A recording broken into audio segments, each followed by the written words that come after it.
The old woman and her daughter were sitting on their porch when Mr. Shiflet came up the road for the first time. The old woman slid to the edge of her chair and leaned forward, shading her eyes from the piercing sunset with her hand. The daughter could not see far in front of her and continued to play with her fingers. Although the old woman lived in this desolate spot with her only daughter, and she had never seen Mr. Shiflet before, she could tell, even from a distance, that he was a tramp and no one to be afraid of. His left coat sleeve was folded up to show there was only half an arm in, and his gaunt figure listed slightly to the side as if the breeze were pushing him. He had on a black town suit and a brown felt hat that was turned up in the front and down in the back, and he carried a tin toolbox by a handle. He came on at an amble up her road, his face turned toward the sun, which appeared to be balancing itself on the peak of a small mountain. The old woman didn't change her position until he was almost into her yard. Then she rose with one hand fisted on her hip. The daughter, a large girl in a short blue organdy dress, saw him all at once and jumped up and began to stamp and point and make excited speechless sounds. Mr. Shiflet stopped just inside the yard and set his box on the ground and tipped his hat at her as if she were not in the least afflicted. Then he turned toward the old woman and swung the hat all the way off. He had long, black, slick hair that hung flat from a part in the middle to beyond the tips of his ears on either side. His face descended in forehead for more than half its length, and ended suddenly, with its features just balanced over a cutting steel trap jaw. He seemed to be a young man, but he had a look of composed dissatisfaction, as if he understood life thoroughly. "Good evening," the old woman said. She was about the size of a cedar fence post, and she had a man's grey hat pulled down low over her head. The tramp stood looking at her and didn't answer. He turned his back and faced the sunset. He swung both his whole and his short arm up slowly so that they indicated an expanse of sky, and his figure formed a crooked cross. The old woman watched him with her arms folded across her chest, as if she were the owner of the sun, and the daughter watched, her head thrust forward and her fat, helpless hands hanging at the wrists. She had long pink gold hair and eyes as blue as a peacock's nest. He held the pose for almost 50 seconds, and then he picked up his box and came onto the porch and dropped down on the bottom step. "Lady," he said in a firm nasal voice, "I'd give a fortune to live where I could see me a son do that every evening." "Does it every evening?" the old woman said, and sat back down. The daughter sat down too and watched him with a cautious, sly look, as if he were a bird that had come up very close. He leaned to one side, reaching in his pants pocket, and in a second he brought out a package of chewing gum and offered her a piece. She took it and unpeeled it and began to chew it without taking her eyes off him. He offered the old woman a piece, but she only raised her upper lip to indicate she had no teeth. Mr. Shiflet's pale, sharp glance had already passed over everything in the yard, the pump near the corner of the house and the big fig tree that 3 or 4 chickens were preparing to roost in, had moved to a shed where he saw the square rusted back of an automobile. "You ladies drive?" he asked. "That car ain't run in 15 year," the old woman said. The day my husband died it quit running. Nothing is like it used to be, lady, he said. The world is almost rotten. That's right, the old woman said. You from round here? Named Tom T. Shiflet, he murmured, looking at the tyres. I'm pleased to meet you, the old woman said. Name Lucinell Crater and daughter Lucinell Crater. What are you doing round here, Mr. Shiflet? He judged the car to be about a 1928 or 1929 Ford.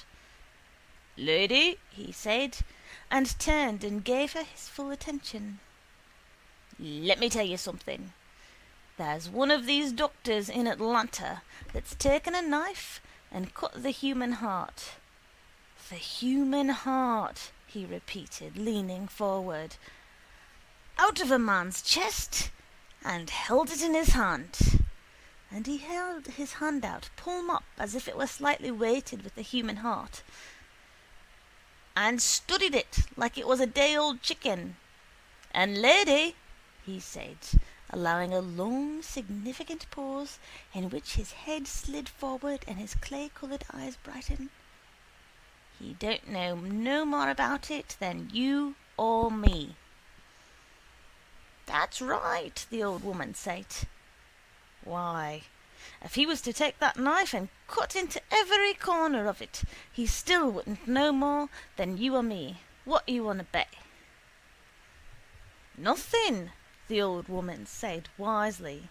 Where you come from, Mr. Shiflet? He didn't answer. He reached into his pocket and brought out a sack of tobacco and a package of cigarette papers and rolled himself a cigarette, expertly with one hand, and attached it in a hanging position to his upper lip. Then he took a box of wooden matches from his pocket and struck one on his shoe. He held the burning match as if he were studying the mystery of flame while it travelled dangerously toward his skin. The daughter began to make loud noises and to point to his hand and shake her finger at him, but when the flame was just before touching him, he leaned down with his hand cupped over it as if he were going to set fire to his nose, and lit the cigarette. He flipped away the dead match and blew a stream of grey into the evening. A sly look came over his face. Lady, he said, nowadays people do anything anyways. I can tell you my name is Tom T. Shiflet, and I come from Tarwater, Tennessee, but you never have seen me before. How you know I ain't lying? How you know my name ain't Aaron Sparks, lady, and I come from Singlebury, Georgia? Or how you know it's not George Speed, and I come from Lucy, Alabama? Or how you know I ain't Thompson Bright from Tula Falls, Mississippi? I don't know nothing about you, the old woman muttered, irked. Lady, he said, people don't care how they lie. Maybe the best I can tell you is, I'm a man. But listen, lady, he said, and paused and made his tone more ominous still. What is a man? The old woman began to gum a seed. What are you carrying that tin box, Mr. Shiflet? She asked. Tools, he said, put back. I'm a carpenter. Well, if you come out here to work, I'll be able to feed you and give you a place to sleep, but I can't pay. I tell you that before you begin, she said. There was no answer at once, and no particular expression on his face. He leaned back against the 2x4 that helped support the porch roof. Lady, he said slowly, there's some men that some things mean more to them than money. The old woman rocked without comment, and the daughter watched the trigger that moved up and down in his neck. He told the old woman then that all most people were interested in was money, but he asked what a man was made for. He asked her if a man was made for money or what. He asked her what she thought she was made for. But she didn't answer.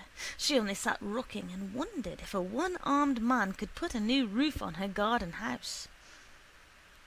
He asked a lot of questions that she didn't answer.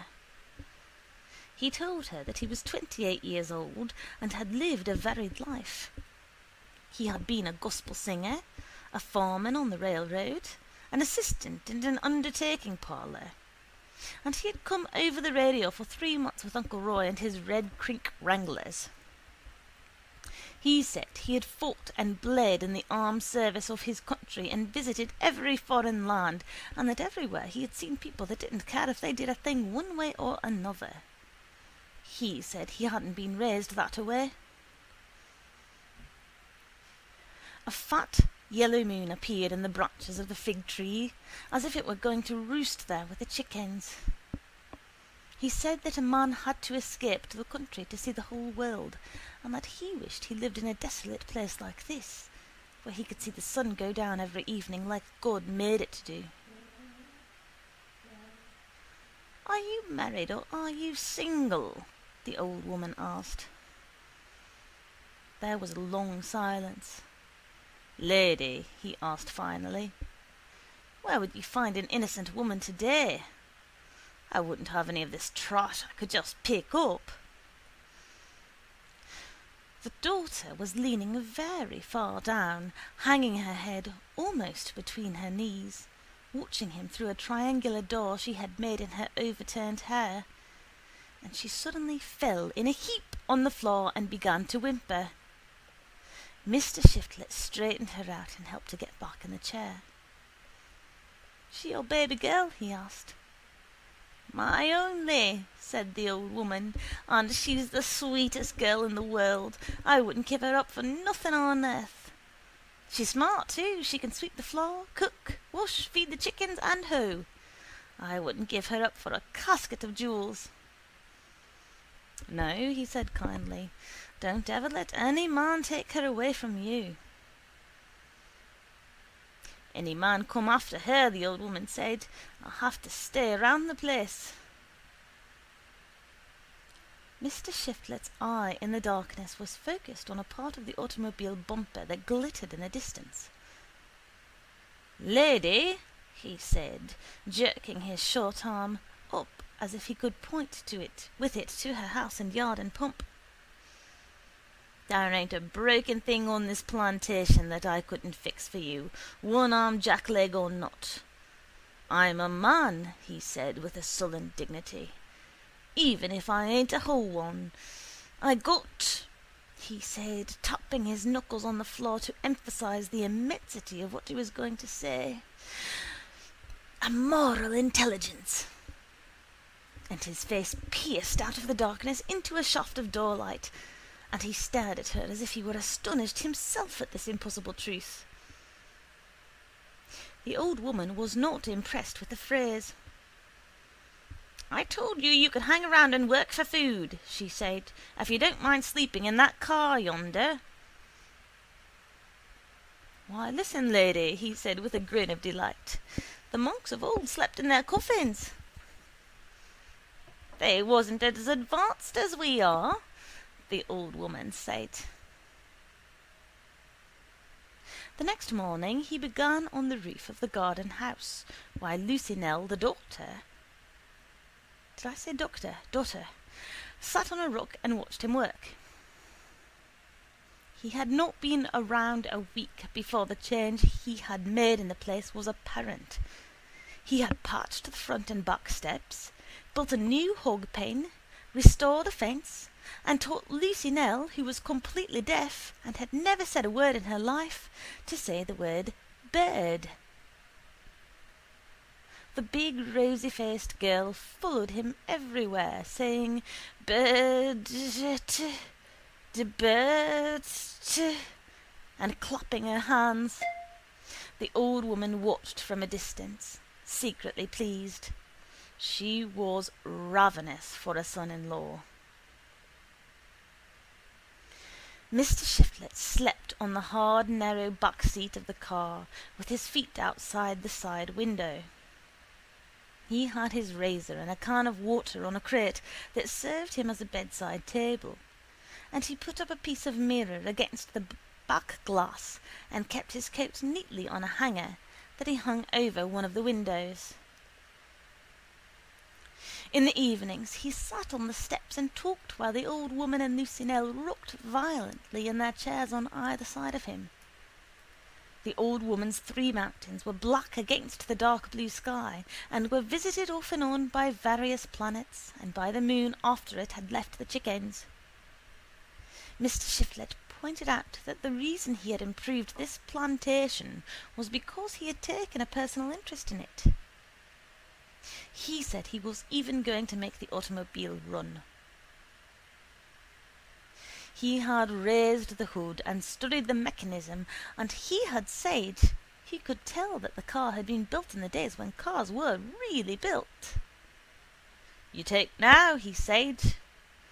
"One man puts in one bolt and another man puts in another bolt and another man puts in another bolt, so that it's a man for a bolt.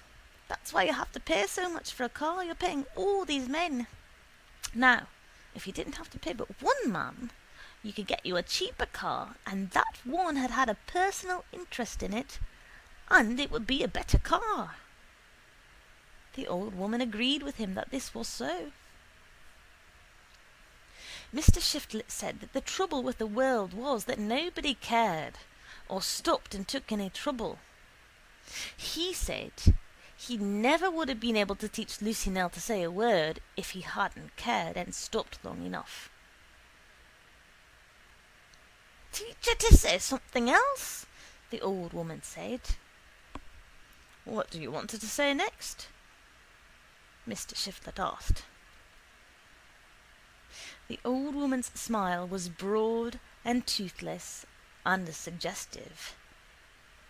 "Teach her to say sugar pie," she said. Mr. Shiflet already knew what was on her mind. The next day he began to tinker with the automobile, and that evening he told her that if she would buy a fan belt, he would be able to make the car run. The old woman said she would give him the money. "You see that girl yonder?" she asked, pointing to Lucien, who was sitting on the floor a foot away watching him, her eyes blue even in the dark. "If it was ever a man wanted to take her away, I would say, no man on earth is going to take that sweet girl of mine away from me.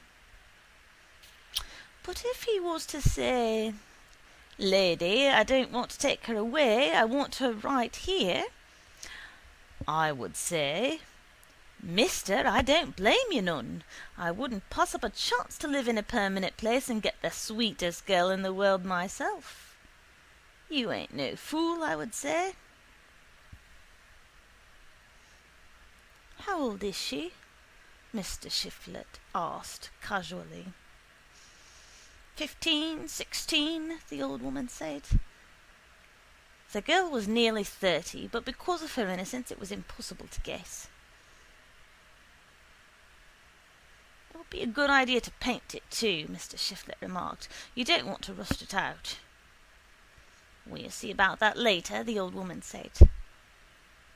The next day he walked into town and returned with the parts he needed and a can of gasoline. Late in the afternoon, terrible noises issued from the shed, and the old woman rushed out of the house, thinking Lucien was somewhere having a fit. Lucien was sitting on a chicken crate, stamping her feet and screaming, "Bert! Bert!" but her fuss was drowned out by the car. With a volley of blasts it emerged from the shed, moving in a fierce and stately way. Mr. Shiflet was in the driver's seat, sitting very erect. He had an expression of serious modesty on his face, as if he had just raised the dead. That night, rocking on the porch, the old woman began her business at once.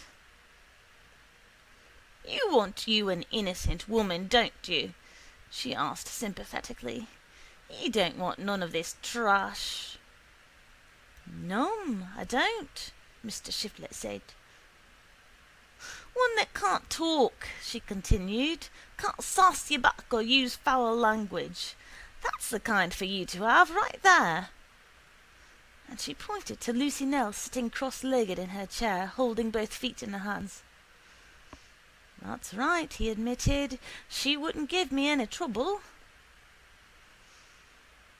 Saturday, the old woman said. You and her and me can drive into town and get married. I can't get married right now, he said. Everything you want to do takes money and I ain't got any. What you need with money? She asked. It takes money, he said. Some people will do anything anyhow these days, but the way I think, I wouldn't marry no woman that I couldn't take a trip on like she was somebody. I mean, take her to a hotel and treat her. I wouldn't marry the Duchess Windsor, he said firmly, unless I could take her to a hotel and give her something good to eat. I was raised that way, and there ain't a thing I can do about it. My old mother taught me how. Lucy Nell don't even know what a hotel is, the old woman muttered. Listen here, Mr. Shiflet, she said, sliding forward in her chair. You'd be getting a permanent house, and a deep well, and the most innocent girl in the world. You don't need no money. Let me tell you something, there ain't any place in the world for a poor, disabled, friendless, drifting man. The ugly words settled in Mr. Shiflet's head like a group of buzzards in the top of a tree. He didn't answer at once. He rolled himself a cigarette and lit it, and then said in an even voice, Lady, a man is divided into two parts, body and spirit. The old woman clamped her gums together. A body and a spirit, he repeated. The body, lady, is like a house. It don't go anywhere. But the spirit, lady, is like an automobile, always on the move, always. Listen, Mr. Shiflet, she said, my well never goes dry, and my house is always warm in the winter, and there's no mortgage on a thing about this place. You can go to the courthouse and see for yourself. And yonder, under that shade, is a fine automobile. She laid the bait carefully. You can have it painted by Saturday. I'll pay for the paint. In the darkness, Mr. Shiflet's smile stretched like a weary snake waking up by a fire. After a second he recalled himself and said, I'm only saying a man's spirit means more to him than anything else. I would have to take my wife off for the weekend without no regards at all for cost. I got to follow where my spirit says to go. I'll give you $15 for a weekend trip, the old woman said in a crowded voice. That's the best I can do. That wouldn't hardly pay for more than the gas in the hotel, he said. Wouldn't feed her. $17.50, the old woman said. That's all I got, so it isn't any use in you trying to milk me. You can take a lunch. Mr. Shiflet was deeply hurt by the word milk. He didn't doubt that she had more money sewed up in her mattress, but he had already told her that he was not interested in her money. I'll make that do, he said, and rose and walked off without treating her further. On Saturday the three of them drove into town in the car that the paint had barely dried on, and Mr. Shiflet and Lucy Nell were married in the ordinary's office while the old woman witnessed. As they came out of the courthouse, Mr. Shiflet began twisting his neck in the collar. He looked morose and bitter, as if he had been insulted while someone held him. That didn't satisfy me none, he said. That was just something a woman in an office did, nothing but paperwork and blood tests. What did they know about my blood? If they was to take my heart and cut it out, he said, they wouldn't know a thing about me. It didn't satisfy me at all. It satisfied the law, the old woman said sharply.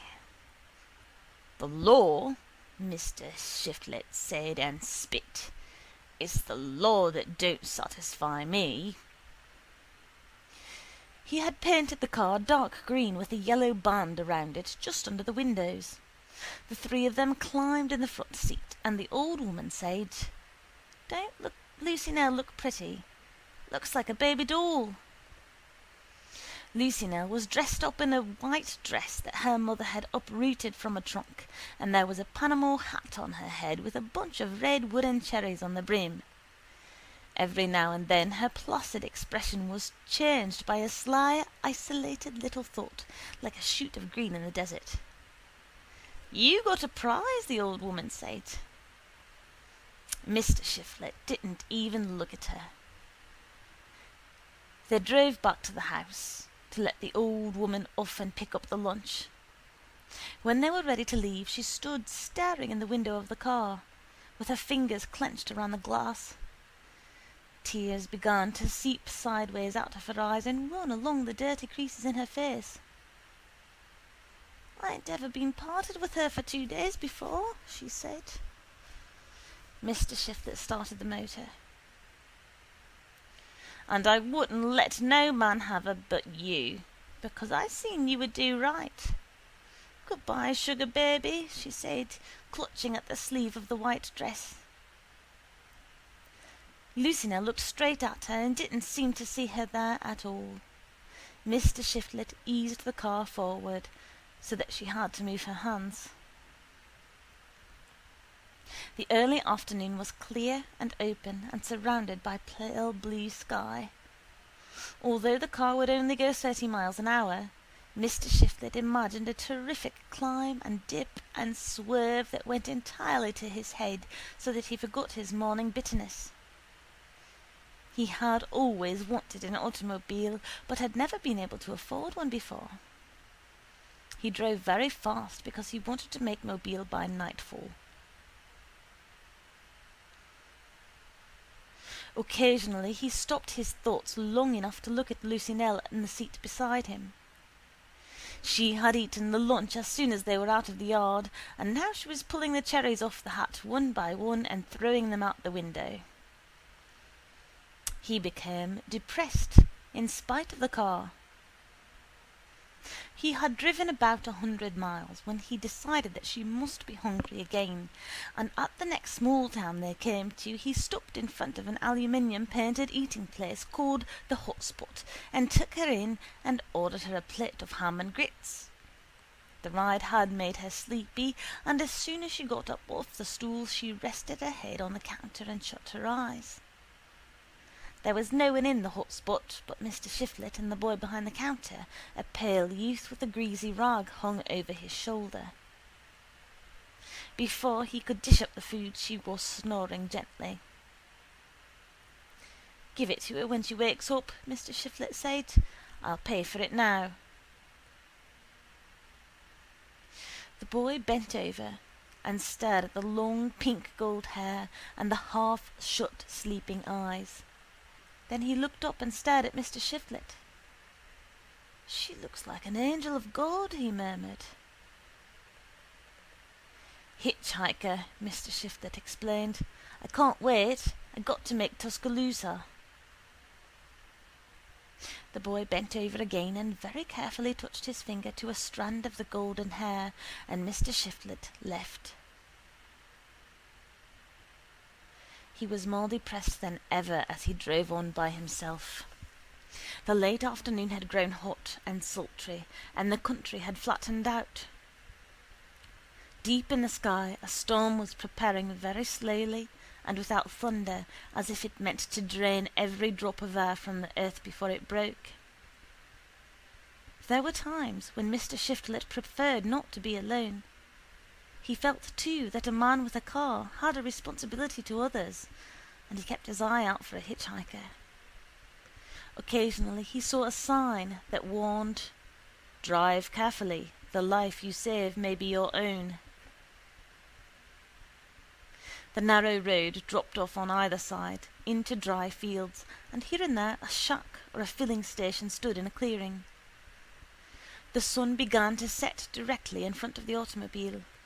It was a reddening ball that through his windshield was slightly flat on the bottom and top. He saw a boy in overalls and a grey hat standing on the edge of the road, and he slowed the car down and stopped in front of him. The boy didn't have his hand raised to thumb the ride, he was only standing there, but he had a small cardboard suitcase, and his hat was set on his head in a way to indicate that he had left somewhere for good. "Son," Mr. Shiflet said, "I see you want a ride." The boy didn't say he did, or he didn't, but he opened the door of the car and got in, and Mr. Shiflet started driving again. The child held the suitcase on his lap and folded his arms on top of it. He turned his head and looked out the window away from Mr. Shiflet. Mr. Shiflet felt oppressed. "Son," he said after a minute, "I got the best old mother in the world, so I reckon you only got the second best." The boy gave him a quick dark glance and then turned his face back out at the window. "It's nothing so sweet," Mr. Shiflet continued, "as a boy's mother. She taught him his first prayers at her knee. She gave him the love when no one else would. She told him what was right and what wasn't, and she seen that he done the right thing. Son," he said, "I never rued a day in my life like the one I rued when I left that old mother of mine."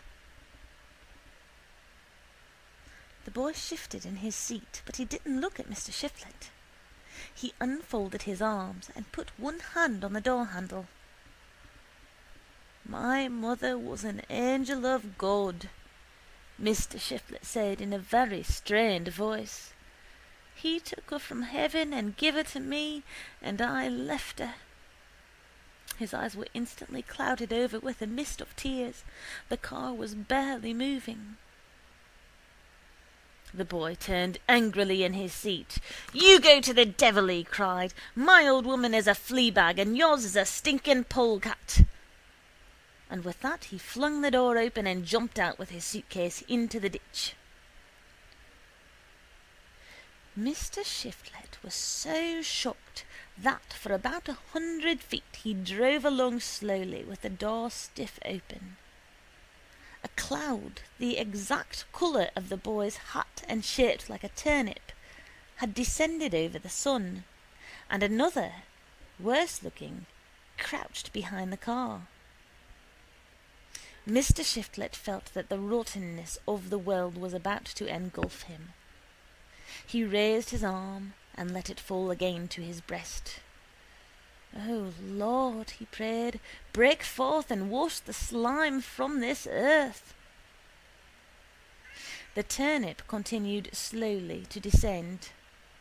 After a few minutes there was a guffawing peal of thunder from behind, and fantastic raindrops like tin can tops crashed over the rear of Mr. Shiflet's car. Very quickly he stepped on the gas, and with his stump sticking out the window, he raced the galloping shower into Mobile.